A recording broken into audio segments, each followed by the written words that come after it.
Hello guys, so tudloan ta mo unsaon pag limpyo sa inyohang desktop. So mao ni siya, di jud ko ingnon expert jud ani, pero mao ni ang usual na ako ang ginabuhat.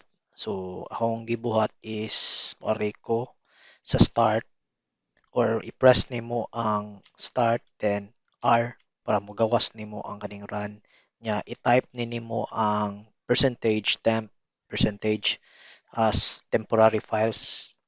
Mo ni siya mogawas. So, i-control A na nako para maselektan na niya, i-delete nako.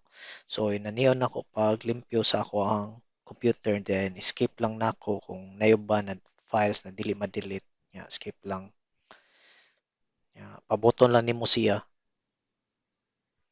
So, kauman na na kay ari ko diri sa this PC ari ko sa right click ko sa drive C properties i-click ni nako ang disk clean up ari pa jud ko sa clean up system files.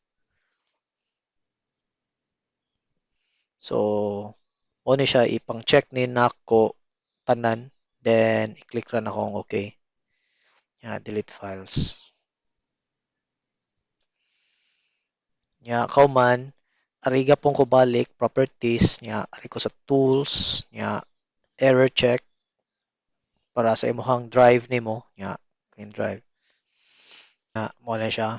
Drive was as a scan. So, okay na to. Then, arisag ko, i-optimize na ko siya.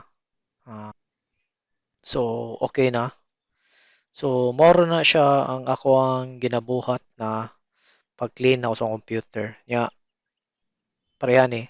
Katong ganin na tong gibuhat kay automatic na to na i-delete niya ang recycle bin. Kung kay ang katong properties ato na naman siya gi-check naman nimo ang tawagan na recycle bin. So, ana ra jud ang pag-clean ako sa computer.